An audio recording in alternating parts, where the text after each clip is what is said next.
26 जनवरी को tractor march के दौरान हुई हिंसा में दिल्ली पुलिस द्वारा कई किसानों पर अलग अलग धाराओं के तहत मुकदमा, एक किसान एक्स आर्मी मैन भी है, जिस पर 307 जैसे गंभीर धाराओं में मामला दर्ज किया गया। अब कोर्ट में केस मुकदमे को एडवोकेट प्रदीप खत्री लड़ेंगे। किसान हरजिंदर सिंह के परिवार का कहना है कि वह बेगुनाह हैं, इसलिए आरोपी किसान हरजिंदर सिंह की तरफ से पैरवी एडवोकेट प्रदीप खत्री करेंगे और उन्हें बताया कि बहुत ही जल्द वह हरजिंदर सिंह की जमानत याचिका भी दायर करने वाले हैं। दिल्ली में 26 जनवरी को लाल किले पर जो हुआ, उसके बाद दिल्ली के अलग अलग थानों में किसानों के खिलाफ FIR दर्ज की गई है। इसी से जुड़ी एक FIR दिल्ली के सीमापुरी थाने में दर्ज की गई है, जिसमें पंजाब के मोगा में रहने वाले एक्स आर्मी मैन हरजिंदर के खिलाफ 307 समेत कई धाराओं में मामला दर्ज किया गया है। हालांकि किसान संगठनों की तरफ से यह कहा गया था कि जिस पर भी किसान के खिलाफ कोई मुकदमा दर्ज होता है तो किसान संगठन उनके वकीलों की फीस भरेंगे, लेकिन हरजिंदर के परिवार ने निजी तौर पर दिल्ली के जाने माने वकीलों में शुमार प्रदीप खत्री जी को चुना है। देखिए, जैसा आप सबको पता है कि जो इस साल 26 जनवरी 2021 को जो भयावह स्थिति दिल्ली की हमारी देश की राजधानी में पैदा हुई, उसे हर एक भारतीय, हर एक व्यक्ति आहत है। लेकिन अब हम उस चीज़ में ना जाके, क्योंकि इसमें बहुत ज़्यादा राजनीति इन्वॉल्व हो रही है, हम इस चीज़ पे ना जाएंगे किसकी गलती है, किसने क्या गलत किया है, हम उस चीज़ पे नहीं जा रहे। जिसने भी किया, जो भी हुआ, वो बहुत गलत है। अब किसने किया, कैसे हुआ, किसकी गलती से हुआ, सरकार की गलती से हुआ या किसानों के अंदर कुछ उपद्रव्य ऐसे थे जिनकी वजह से ऐसा हुआ, जिसके किसानों की जो इस आक्रोश को गुमराह करने की कोशिश की, बदनाम करने की कोशिश की गई, हम वो सारी की सारी चीज़ें अब जब जैसे जैसे केस धीरे धीरे इन्वेस्टिगेशन होगी, कोर्ट के अंदर आएंगे, things will be very crystal clear. तो इसलिए अभी इस सिचुएशन में किसी भी एक पक्ष को बिना प्रॉपर सुने, बिना उनकी बात को समझे, किसी तरह का एक ओपिनियन बनाना, वो कहीं भी किसी भी तरह से जस्टिफाइड नहीं होगा। सर, कई किसान हैं जिनका आप पैरवी कर रहे हैं, उनकी तरफ से आप लोगों का क्या कहना है, क्या पक्ष आप रखेंगे कोर्ट में, किस तरीके से? देखिए, 26 जनवरी की जो हादसा हुआ था, जिसका पूरा हमारा देश साक्षी बना,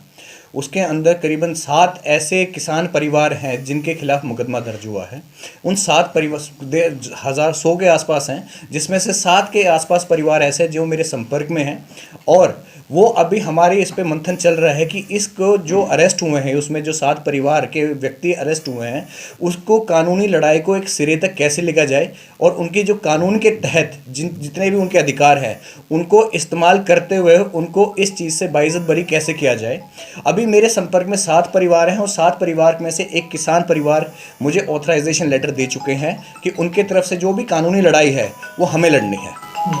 तो कौन किसान है, उनका रोल क्या था,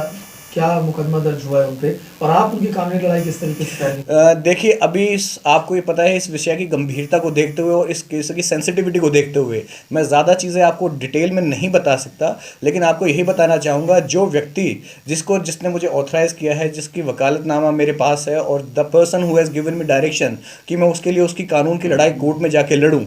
उसने जो मुझे अपना विवरण दिया है, ये अभी उनका पक्ष है जो मेरे पास सामने आई है। ये व्यक्ति है जो मेरे पास आया है, ये एक्स सर्विसमैन है, एक्स आर्मी से, 38 साल 39 साल का नवयुवक लड़का है, और ये 26 तारीख को ही,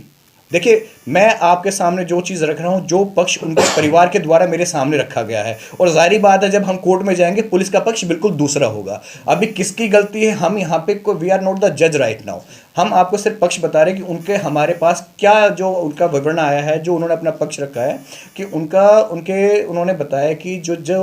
किसान है वो एक्स आर्मी मैन है। उसके बाद 26 जनवरी को ही वो पहली बार आया था, गाज़ीपुर बॉर्डर से होते हुए आया था।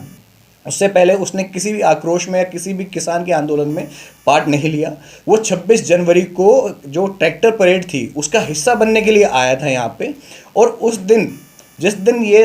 ट्रैक्टर परेड हो रही थी, वो अपने किसी ट्रैक्टर में नहीं था, वो अपने निजी वाहन में था। वहाँ पे उनके साथ बाई चांस की बात है, किसी गलती से, आपने देखा होगा उस टाइम पे जो भयानक माहौल था, चीज़ें बड़ी अव्यवस्थित थी, there was chaos in the country, chaos in the capital. तो हो सकता है वहाँ पे उनकी गाड़ी किसी हमारे पुलिस ऑफिसर से टकराई। अब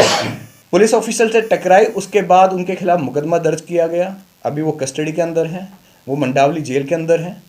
इससे ज़्यादा डिटेल में बता नहीं पाऊँगा, क्योंकि अभी एफआईआर की कॉपी बेशक हमारे पास आ चुकी है, लेकिन इस केस की सेंसिटिविटी को देखते हुए मैं ज़्यादा डिटेल इसमें आपके साथ साझा नहीं कर पाऊंगा। लेकिन ये है कि अभी जैसे मेरे पास बाकी 5 परिवार और हैं, उनका भी मुझे समर्थन मिलता है। अगर उनकी तरफ से डायरेक्शन मिलती है कि उनकी कानूनी लड़ाई भी मैं लड़ूंगा, तो जैसे जैसे टाइम कंप्लीट होगा, क्योंकि अभी जो ये मुकदमा है it's a very initial stage, अभी इसमें इन्वेस्टिगेशन भी बाकी है, जांच भी बाकी है। मेरे कहने कही गई कोई भी बात मैं चाहता नहीं कि वो उस चीज़ का मिसयूज़ कोई भी प्रोसिक्यूटिंग एजेंसी उठाए, क्योंकि हम अपना अगर अभी डिफेंस बता देंगे तो हो सकता है हमारे डिफेंस का वो एक अलग से डिफेंस क्रिएट करके कोर्ट के सामने पेश करें।